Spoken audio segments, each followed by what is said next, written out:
Salam sejahtera bagi kita semua. Kami dari kelompok 5 Fisiologi Hewan Air kelas B ingin mempresentasikan mengenai jurnal tentang endokrin pada moluska. Jurnal ini berjudul Expression Profile of GnRH-like Peptide During Gonadal Sex Differentiation in the Cephalopod Keyslip Cuttlefish, Sepia lucidus. Kelompok 5 beranggotakan Faizatul Mufidah, saya sendiri Francisco Jefta Soliwa, Hanindya Fairuzia Hidayat, Hanifah Zuro Fitriana, dan Hasna Nujumul Aishi. Penelitian ini memiliki 5 poin, yaitu yang pertama introduction, methods, yang kedua, yang ketiga result, yang keempat discussion, dan yang kelima conclusion.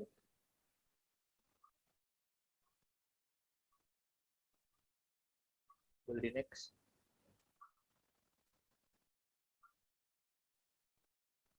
Ya, yang pertama introduction. Boleh di next.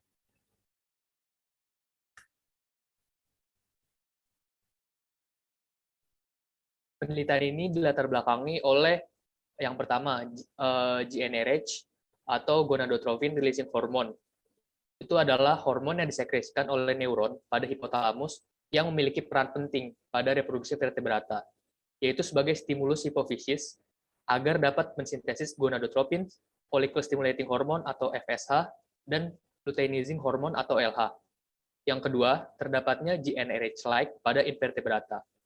Pada invertebrata, khususnya moluska, terdapat zat semacam GnRH atau yang bisa disebut GnRH-like. Di beberapa temuan sebelumnya, diasumsikan bahwa GnRH-like ini mungkin memberi pengaruh pada kematangan gonad di cephalopoda. Namun masih belum terdapat penelitian mengenai peran fungsional GnRH-like ini pada proses reproduksi cephalopoda, terutama pada cuttlefish atau sotong. Nah, berdasarkan concern atas hal tersebut, penelitian ini dilakukan untuk mengetahui pengaruh GnRH-like ini terhadap diferensiasi gonad pada Sepia lucidus.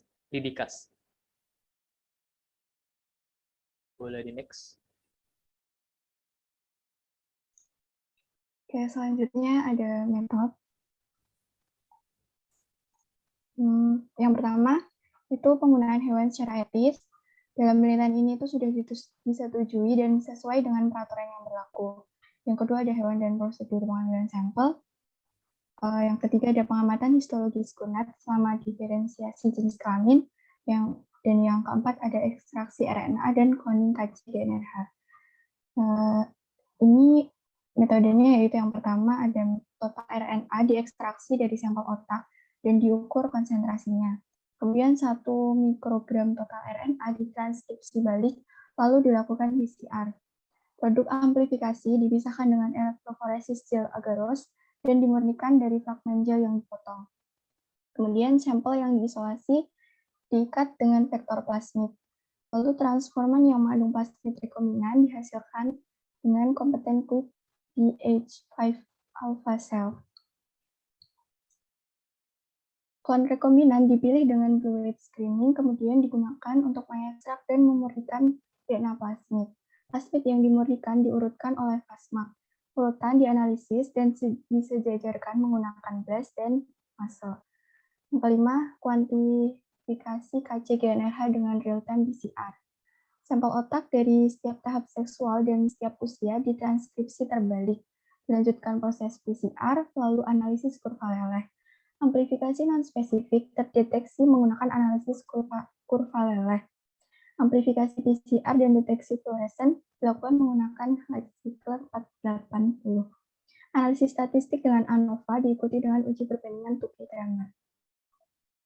Yang keenam, antibodi, imunohistokimia, dan imunofluoresensi. Oligopeptida yang sesuai dengan urutan asam amino kcGnRH parsial digunakan untuk menghasilkan antibodi spesifik. Metode IHC digunakan untuk menyelidiki ekspresi kcGnRH di otak atau jaringan perifer. Nah, ini caranya yaitu dengan bagian jaringan 5M yang difiksasi dengan larutan bowin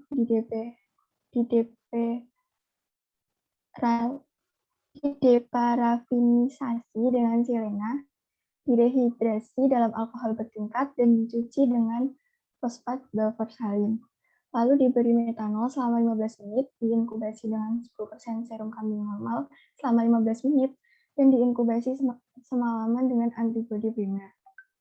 Antibodi utama terhadap KCGNRH dideteksi dan divisualisasikan.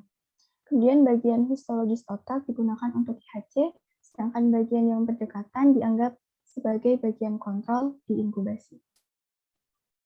Pada tahap imunofluoresensi, sampel otak yang difiksasi ini dipotong pada interval 5 meter. Bagian otak dideparafinisasi, dicuci dalam PBS, dan set diinkubasi selama 1 jam di RT. Set kemudian diinkubasi pada suhu 4 derajat Celcius semalaman dengan campuran antibodi primer. Set dicuci 3 kali dengan PBST, kemudian diinkubasi di RT selama 60 menit dalam gelap dengan campuran antibodi sekunder. Set kemudian dicuci 3 kali dengan PBST dan dipasang dalam gliserin yang mengandung DAPI. Set dikeringkan di RT semalaman dalam gelap, diikuti dengan analisis mikroskop fluoresensi.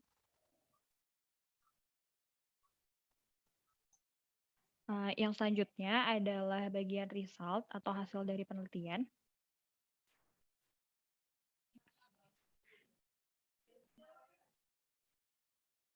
Hasil yang pertama, karakteristik morfologi diferensiasi kelamin gonad.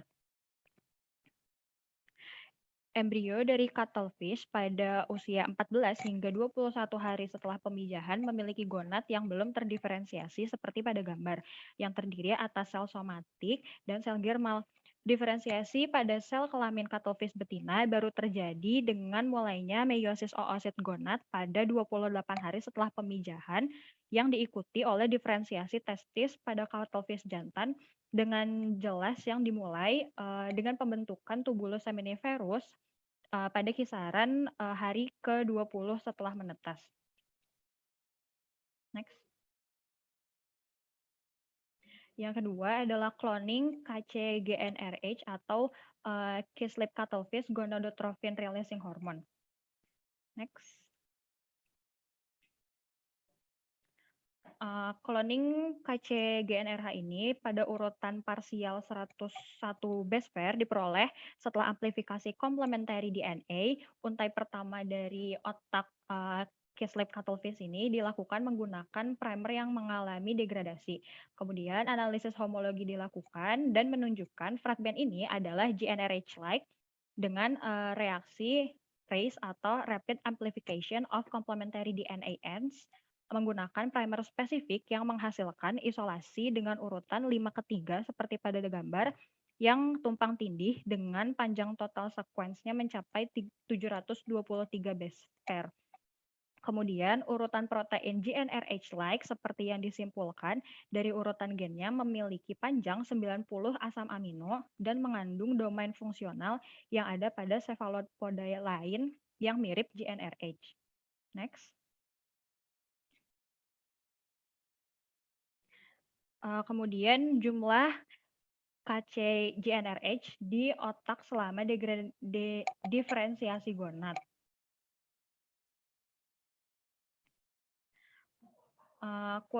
Kuantitas KCGNRH ini terdeteksi di otak pada tahap undiferensiasi atau di kisaran usia 14 hingga 21 hari setelah pemijahan dan meningkat pesat pada saat inisiasi diferensiasi ovarium morfologis pada betina di 28 hari setelah pemijahan. Selanjutnya, kadar KCGNRH ini sedikit menurun dan kadar ini akan terus dipertahankan penurunannya hingga 30 hari setelah menetas. Tidak ada perbedaan signifikan pada tingkat ekspresi KCGNRH antara tahap seksual selama diferensiasi seks gonad di otak cuttlefish. Next.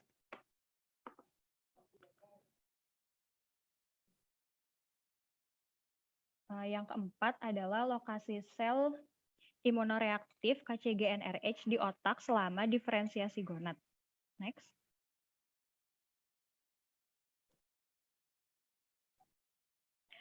Sesuai pada gambar bahwa badan sel KCGNRH-IR ini diamati pada lobus paleo-visceral atau PVL, dan lobus magnocellular ventral atau VML.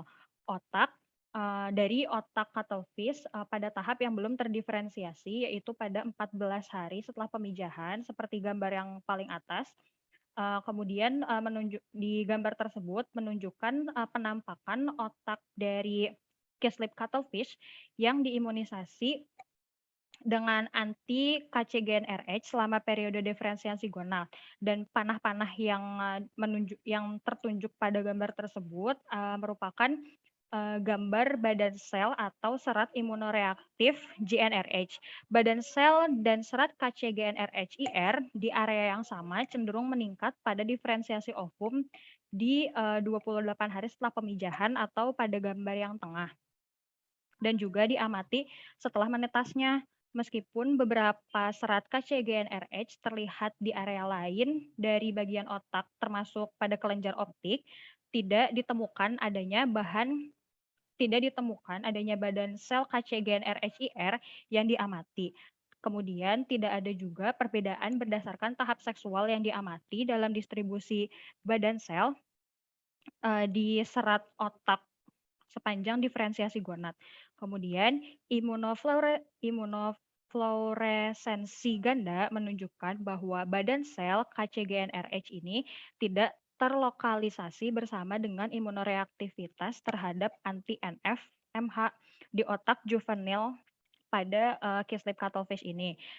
Sel KCGNRH-IR juga menunjukkan bentuk yang lebih kecil, dan di sisi lain sel NF atau MH imunoreaktif lebih besar bentuknya dengan akson yang lebih jelas. Next.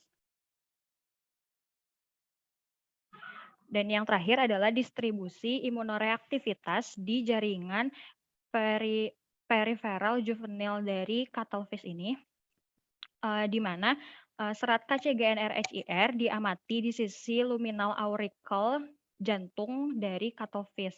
Nah, pada 10 hari setelah penetasan, ditunjukkan bahwa tahap ini itu tidak menunjukkan adanya badan sel atau serat KCGNRH yang diamati pada jaringan perifer selain jantung.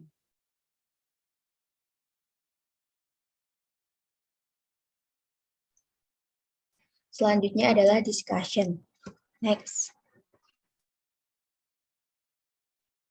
Berdasarkan hasil penelitian yang telah didapatkan hasil diskusi berupa yaitu GnRH bukan merupakan pemicu terjadinya diferensiasi seks gonad pada case-lip cuttlefish atau sotong case-lip. Selanjutnya, tingkat ekspresi GnRH di otak case-lip cuttlefish jantan maupun betina meningkat secara signifikan pada saat inisiasi diferensiasi ovarium morfologis pada betina. Kemudian, GnRH memiliki peran yang fungsional selain reproduksi pada oktopus. GnRH juga memiliki peran fungsional yaitu berupa autonomic function, feeding, memory, dan movement. Serta pula diasumsikan bahwa KC-GnRH yang diaktifkan selama periode diferensiasi ovarium mungkin memiliki beberapa peran fungsional bukan pada diferensiasi gonad, tapi pada inisiasi feeding dan movement. Next.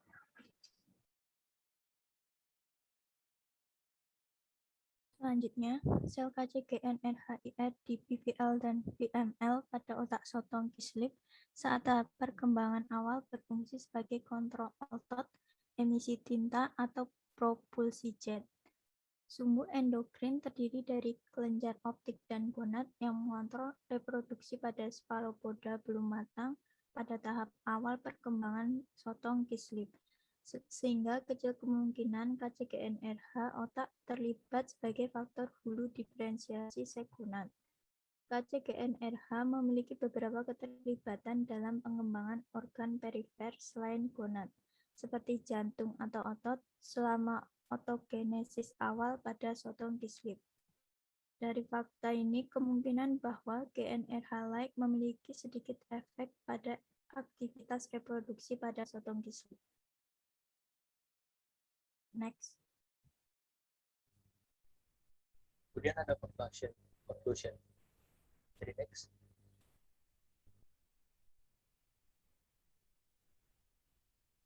Oke. Penelitian ini memiliki kesimpulan bahwa ekspresi GnRH-like tidak memberikan pengaruh signifikan pada diferensiasi gonad Sevilla lidicus. Hal ini karena peran GnRH-like ini pada ontogenesis Sevilla lidicus adalah ketika inisiasi feeding dan movement dan pada saat pembentukan organ perifer saja. Nah, hasil penelitian ini dapat bermanfaat sebagai acuan untuk penelitian berikutnya mengenai fisiologi reproduksi cephalopoda dan keragaman fungsi fungsional GnRH antar organisme. Demikian presentasi dari kami. Terima kasih.